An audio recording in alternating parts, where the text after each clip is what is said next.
Selamat pagi, Assalamualaikum warahmatullahi wabarakatuh.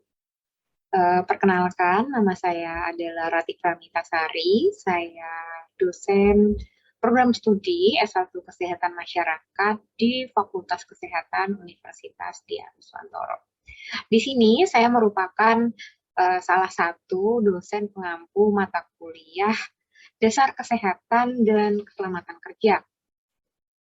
Mata kuliah dasar K3 ini diajarkan kepada mahasiswa semester 3 di program studi S1 Kesehatan Masyarakat. Dan mata kuliah ini membahas tentang aspek-aspek dasar kesehatan dan keselamatan kerja yang meliputi satu, konsep dasar K3, kemudian yang kedua adalah ruang lingkup K3. Lalu juga di mata kuliah ini kita akan belajar tentang sejarah K3 dari awal terbentuknya Undang-Undang K3 itu ya. Kemudian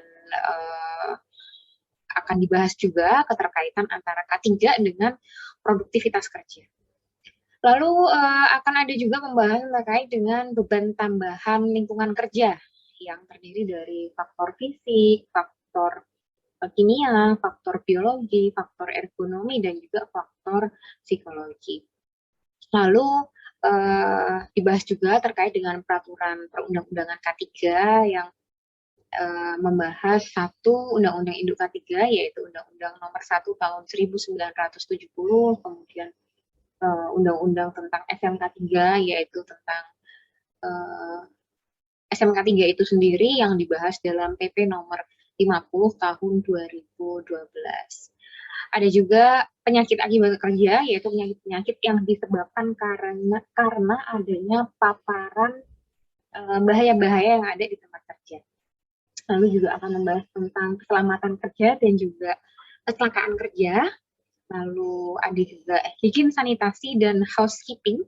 Ya, kalau housekeeping itu berbicara tentang 5R, lalu pencegahan kecelakaan kerja itu seperti apa, lalu manajemen resiko yang menggunakan form seperti JSA, lalu JIRA, kemudian dijelaskan juga terkait dengan kebakaran, jadi teknik pemadaman kebakaran, kemudian dinah evakuasi kebakaran, lalu untuk sistem evakuasi kebakaran itu seperti apa.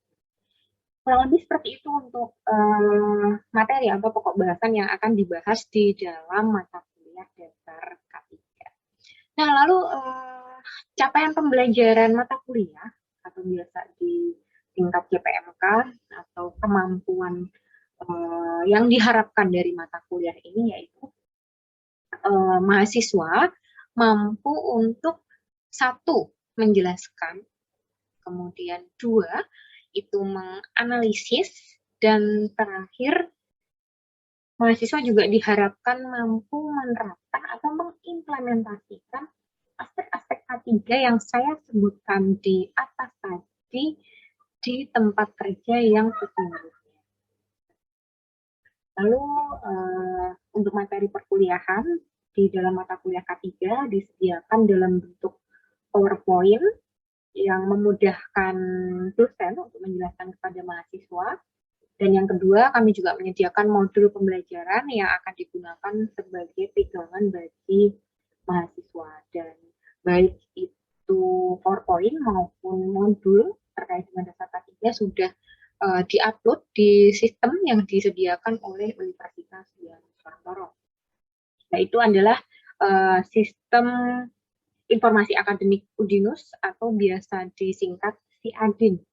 Dan dalam masa pandemi ini kami juga menggunakan LMS bernama Kulino. Jadi karena ini adalah pembelajaran daring, maka semuanya dipusatkan di LMS Kulino tersebut ya.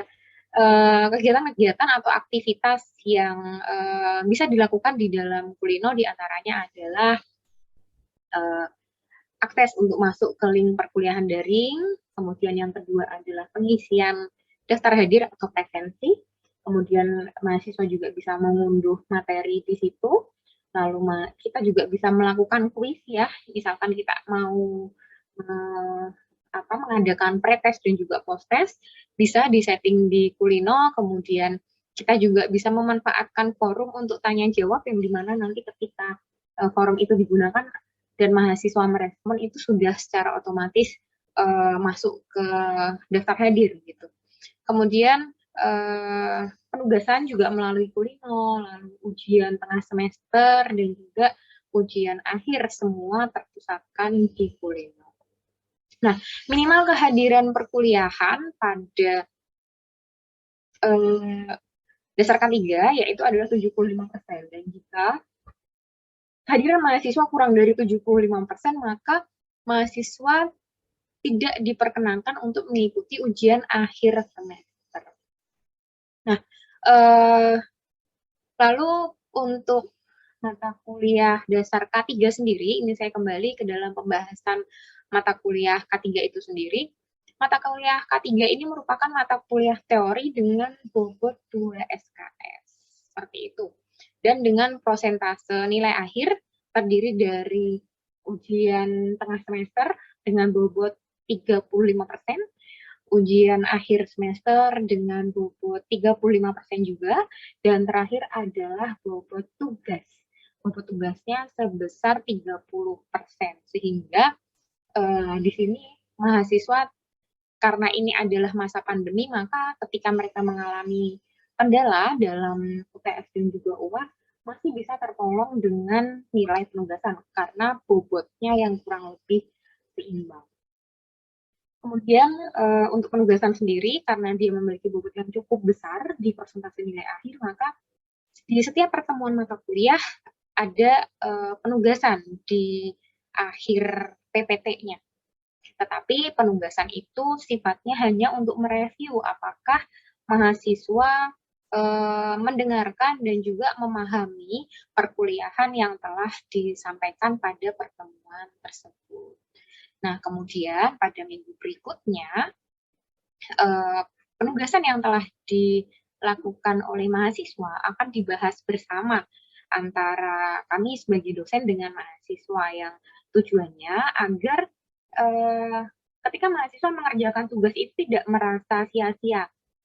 Jadi setelah dibahas, mereka akan tahu mana jawaban yang sudah tepat dan mana yang kurang tepat, sehingga bisa menjadi bahan evaluasi untuk mereka sendiri. Seperti itu. Lalu, nah, selain penugasan yang dilakukan setiap pertemuan, ada juga penugasan lapangan yang akan diberikan pada pertemuan ke-7 sebelum ujian tengah semester, dan ada penugasan lapangan yang akan diberikan pada pertemuan ke-13 sebelum ujian akhir semester. Nah, salah satu contoh untuk penugasan lapangan adalah mahasiswa diminta untuk melakukan pengamatan secara langsung tempat kerja di sekitar rumahnya, di area rumahnya, yang di situ mahasiswa akan diminta untuk melakukan pengamatan terkait dengan aspek beban kerja dan juga beban tambahan lingkungan kerja yang terdiri dari faktor fisik, faktor biologi, faktor kimia, ergonomi, dan juga psikologi di tempat kerja tersebut. Dan setelah melakukan pengamatan, mahasiswa akan diminta untuk menyusun laporan yang berisi tentang pengamatan itu tadi. Nah, setelah membuat laporan, mahasiswa diminta untuk membuat presentasi yang nantinya mahasiswa akan diminta untuk mempresentasikan di depan rekan-rekannya, kemudian akan diberikan waktu untuk sesi tanya jawab, yang dimana hal itu merupakan satu penerapan metode SCL atau Student Center Learning, di mana bukan hanya dosen saja yang menyampaikan materi dan juga berbicara, tetapi mahasiswa juga diberikan kesempatan untuk menyampaikan apa yang telah dia pelajari dan juga menstimulus mereka untuk bisa berbicara di depan umum dan menyampaikan pendapatnya. Seperti itu untuk proses penugasan dan juga interaksi dengan mahasiswa. Kemudian kegiatan lain dari mata kuliah ini adalah, karena di mata kuliah ini ada pokok bahasan terkait dengan kebakaran, maka di sini kami berusaha untuk meningkatkan soft skill mahasiswa dengan bekerja sama dengan Dinas Pemadam Kebakaran di kota setempat untuk memberikan pelatihan kepada mahasiswa terkait praktek langsung untuk melakukan pemadam kebakaran. Jadi seperti simulasi kebakaran bersama dinas pemadam kebakaran. Tapi hal itu hanya dilakukan ketika pembelajaran dilakukan secara offline, dan dalam masa daring seperti ini kami tidak bisa mengumpulkan mahasiswa secara langsung, tetapi kami mengadakan pelatihan atau mungkin lebih ke kuliah umum terkait dengan kebakaran, sehingga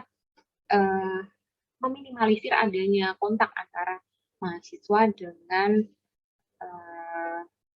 yang lain gitu ya. Kemudian selain itu di dalam mata kuliah ini kami juga dalam bentuk tim ya, sehingga kami bisa bertukar pikiran, tidak hanya satu pikiran, jadi kami bisa lebih meningkatkan atau memperluas dan mengembangkan ilmu-ilmu terkait dengan dasar K3. Saya rasa terkait dengan mata kuliah dasar kesehatan dan keselamatan kerja yang saya ampu seperti itu. Jadi semua sudah tersistem dengan baik karena sudah disediakan oleh Universitas Dian Nuswantoro. Dan sekian paparan dari saya tentang salah satu mata kuliah yang saya ampu di program studi S1 Kesehatan Masyarakat. Terima kasih. Akhir kata saya tutup untuk paparan dengan mata kuliah dasar K3. Akhir kata, wassalamualaikum warahmatullahi wabarakatuh.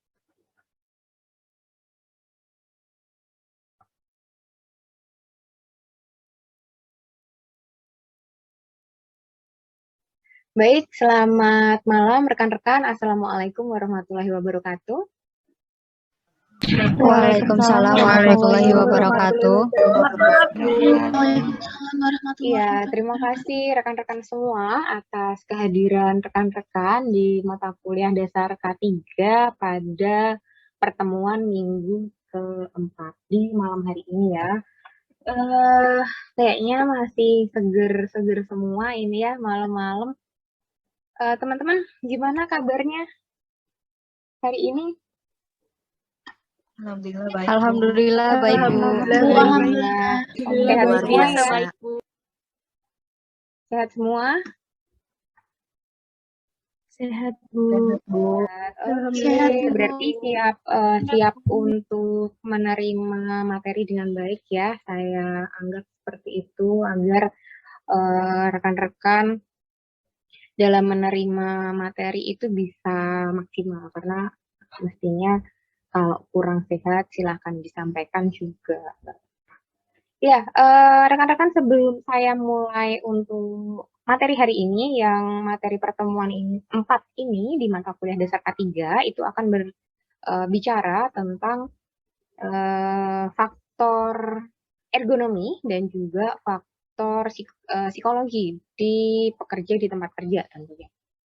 Nah, sebelum saya mulai ke sana, rekan-rekan silahkan rekan-rekan bisa mengisi daftar hadir di Kulino ya. Sudah saya buka untuk isian daftar hadirnya. Saya buka dari jam 7 malam sampai dengan jam 8 malam. Jadi silahkan rekan-rekan diisi. Kemudian untuk materi juga sudah saya upload di halaman Kulino. Jadi silakan rekan-rekan untuk mendownload materi yang ada di Kulino. Silahkan saya tunggu ya untuk rekan-rekan mengisi daftar hadir dan juga di mendownload materinya. Begitu, silahkan. Apakah sudah muncul untuk link presensi dan juga materinya? Sudah, Bu. Sudah, Ibu. Sudah, Bu. Oke, silahkan ini dulu ya, silahkan diisi dulu sambil saya akan menampilkan untuk materi yang akan kita bahas hari ini.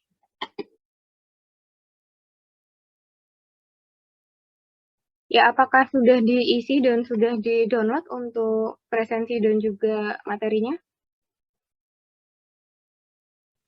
Sudah, Ibu. Sudah? Sudah, Ibu. Sudah, oke. Ya, berarti saya mulai nggak apa-apa ya? karena ini pesertanya sudah lebih dari 50%. Oh ya, sudah ada 42 peserta di sini sehingga sudah hampir semuanya masuk di kelas kita. Oke, saya mulai ya rekan-rekan untuk perkuliahannya. Jadi hari ini kita akan membahas tentang faktor ergonomi dan psikologi di tempat kerja. Nah, sebetulnya apa sih definisi dari faktor ergonomi itu sendiri? Definisi dari faktor ergonomi merupakan, kalau di sini definisi secara teoritisnya merupakan setiap tempat kerja atau kegiatan yang bisa menyebabkan atau menimbulkan tekanan terhadap fisik atau jiwa, ataupun perlakuan yang tidak pantas terhadap bagian tubuh seseorang. Dan faktor ergonomi ini sering dikaitkan dengan istilah ketidaknyamanan dalam bekerja. Ya. Ketidaknyamanan dalam bekerja ini dilihat dari sisi ergonomi. Mungkin kalau misalkan kita mengartikannya dalam artian yang luas, arti ketidaknyamanan ini bisa jadi sedikit rancu, ya. Tetapi ergonomi bisa dikaitkan dengan hal itu ya, ketidaknyamanan dalam bekerja. Kemudian, nah ini yang lebih mudahnya gitu ya. Lebih mudahnya ketika kita berbicara tentang ergonomi, maka definisi yang bisa kita angkat. Bentar, saya akan spotlight ya. Oke. Nah, kata kunci dari ergonomi adalah keserasian atau kesesuaian. Kesesuaian antara tenaga kerja dengan pekerjaannya. Nah, pekerjaan apa yang dimaksud? Pekerjaan yang dimaksud adalah cara kerja, posisi kerja, alat kerja, dan juga beban kerja. Gitu. Nah, ketidakserasian maksudnya adalah ketika aspek atau faktor ergonomi ini diabaikan, maka akan terjadi ketidaksesuaian atau ketidakserasian. Yang hal itu dapat menimbulkan terjadinya satu, kecelakaan kerja. Kedua, penyakit akibat kerja. Kecelakaan kerja apa yang terjadi? Satu, bisa terjadi cedera otot. Yang kedua, bisa terjadi cedera punggung. Kemudian kalau untuk penyakit akibat kerja dalam waktu yang panjang gitu ya, itu bisa terjadi nyeri pinggang gitu ya, nyeri pinggang secara terus-menerus, kemudian nyeri punggung, nyeri leher, dan lain sebagainya. Itu adalah salah satu dampak dari aspek ergonomi yang diabaikan. Begitu. Lanjut, nah ini adalah bukan salah satu ya, tetapi ada beberapa contoh terkait dengan faktor ergonomi yang sering diabaikan di tempat kerja. Satu, desain lokasi kerja yang buruk. Desain lokasi kerja yang buruk itu yang seperti apa? Desain lokasi kerja yang buruk itu yang tidak efisien. Di mana misalkan ya contohnya desain lokasi kerja yang buruk itu adalah lokasinya itu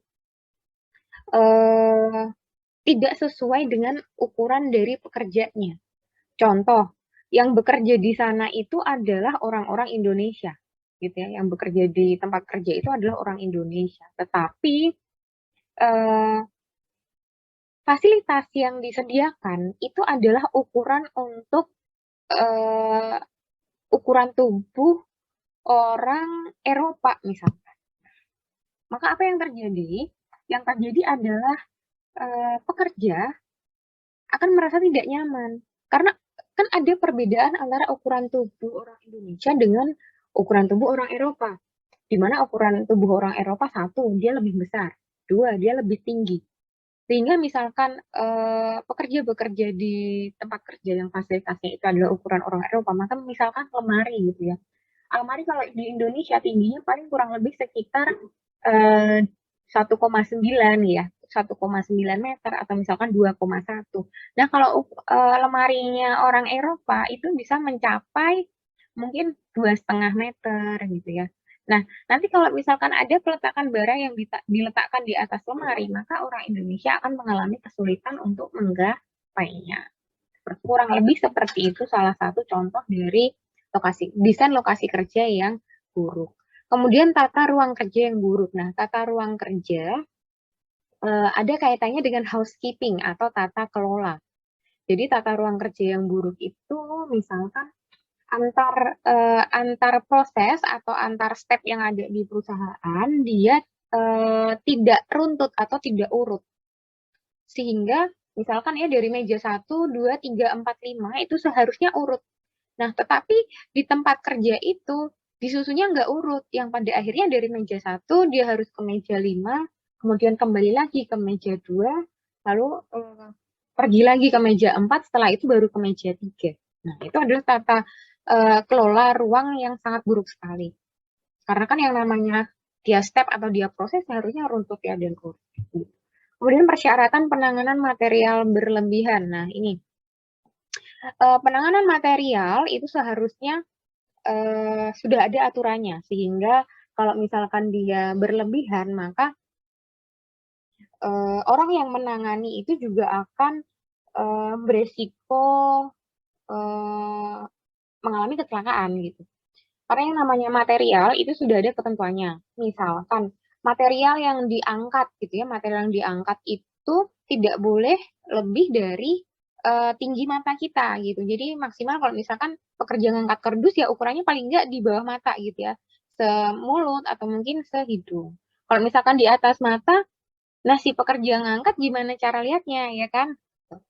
Jadi meskipun masih bisa lihat dari sisi kanan atau dari sisi kiri, tapi tetap itu namanya tidak ergonomis. Itu penanganan material terlalu berlebihan. Kemudian desain peralatan dan alat kerja yang buruk ini hampir sama seperti kalau tadi kan lokasi, kalau ini desain peralatan, gitu ya. Nah, itu untuk yang ergonomi ya. Lalu saya lanjut dulu ke bagian psikologi. Nah, di bagian psikologi, rekan-rekan, kalau tadi ergonomi itu kaitannya dengan keserasian antara tenaga kerja dengan fasilitas di tempat kerja atau sarana prasarana di tempat kerja. Kalau psikologis ini adalah suatu faktor yang berhubungan dengan mental atau pikiran seseorang gitu ya. Nah, bahaya psikososial atau psikologis adalah potensi bahaya yang berasal atau ditimbulkan dari kondisi aspek-aspek psikologis tenaga kerjaan yang kurang baik atau kurang mendapat perhatian. Contohnya seperti penempatan tenaga kerja yang tidak sesuai dengan minat, bakat, sistem seleksi, dan klasifikasi tenaga kerja yang tidak sesuai. Terus kurangnya keterampilan tenaga kerja, hubungan antar individu yang kurang baik, itu contoh-contohnya. Dan apa sih pentingnya mempelajari bahaya psikososial di tempat kerja? Tentunya satu ya, agar produktivitas kerja tetap terjaga dan target terpenuhi. Dan bahaya psikososial ini bisa meliputi beban kerja yang tentunya akan meningkat, rutinitas kerja, masalah organisasi, konflik antar pekerja, dan suasana kerja yang buruk. Bahaya ini secara langsung atau tidak akan berpengaruh terhadap kondisi fisik dan psikis karyawan sehari-hari. Sudah pasti. Yang namanya penyakit pikiran, ya, itu pasti akan selalu terbawa, ya, kemanapun dan kapanpun. Apalagi pas kerja gitu ya. Lagi banyak pikiran, kemudian kerja. Ini bisa jadi berbahaya, gitu ya. Jika seseorang tidak dapat mengatasi beban bahaya ini dengan baik, maka karyawan tersebut akan jatuh dalam kondisi bosan, jenuh, stres, dan lambat laun akan mengalami gangguan serta keluhan penyakit dan menurunkan produktivitas kerja karyawan. Oke, nah ini adalah tugasnya ya. Tapi sebelum saya berangkat ke tugas nih ya, mungkin teman-teman ada yang mau ditanyakan dulu terkait dengan materi yang saya sampaikan tentang faktor ergonomi dan juga psikologi. Silakan.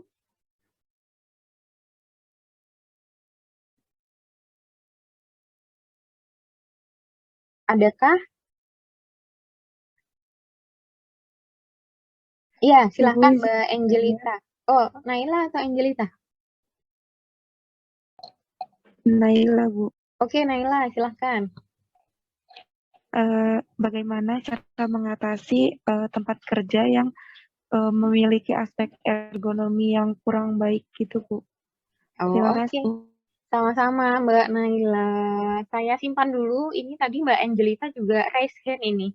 Silakan Mbak Angel. Ya, Ibu izin bertanya. Mm-mm. Tadi dijelaskan bahwa ada stres psikososial. Nah, dari pekerjanya sendiri itu harus mempunyai sikap seperti apa ya, Bu, untuk terhindar dari stres psikososial tersebut? Terima Biar kasih. terhindar ya. Oke, oke. Siap. Ada lagi kah?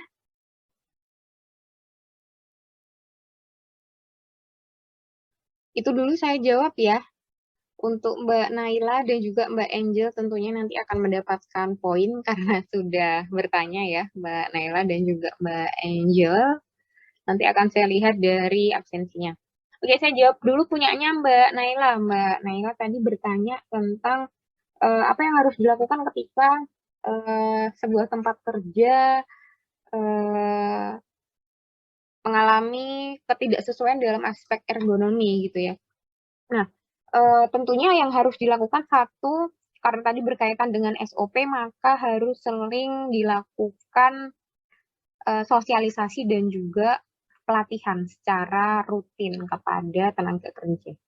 Karena eh, ketika sosialisasi dan pelatihan itu hanya dilakukan misalkan 6 bulan sekali atau mungkin hanya 1 tahun sekali, itu tidak akan efektif.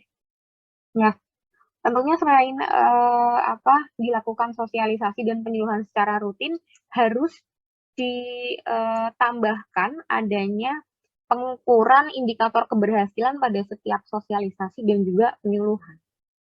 Indikator keberhasilan nanti digunakan untuk bahan atau landasan untuk evaluasi di program selanjutnya. Seperti itu. Gitu ya. Jadi ada sosialisasi, ada penyuluhan kepada tenaga kerja terkait dengan aspek ergonomi. Kemudian tetap harus ada yang namanya safety meeting. Safety meeting atau safety briefing setiap hari sebelum memulai pekerjaan. Pekerjanya diingetin terus kaitannya dengan aspek ergo. Nah, kurang lebih itu Mbak, mungkin langkah-langkah mudah dan sederhana yang bisa dilakukan di tempat kerja Mbak Nay. Oke, saya kira mungkin itu dulu ya yang bisa saya sampaikan terkait dengan materi pada pertemuan 4, yaitu faktor ergonomi dan juga psikologi. Nah, rekan-rekan, karena sesi paparan dan juga diskusi tanya jawab dengan rekan-rekan sudah dilakukan, maka terakhir ya seperti biasa karena dari tiap pertemuan akan selalu ada penugasan untuk rekan-rekan. Nah, ini adalah penugasan untuk di TM4 atau pertemuan 4. Satu, carilah jurnal penelitian yang telah diterbitkan dan berisi tentang aspek ergonomi pada pekerja di tempat kerja. Kemudian carilah 2 jurnal penelitian yang telah diterbitkan yang berisi tentang aspek psikologi di tempat kerja. Dan yang ketiga, rangkum hasil penelitian dari keempat jurnal tersebut, masukkan dalam bentuk tabel, dan jangan lupa pastinya cantumkan referensi, daftar pustaka, dan juga sumber penulisan dari jurnal tersebut. Mungkin ada yang mau ditanyakan terkait dengan tugasnya?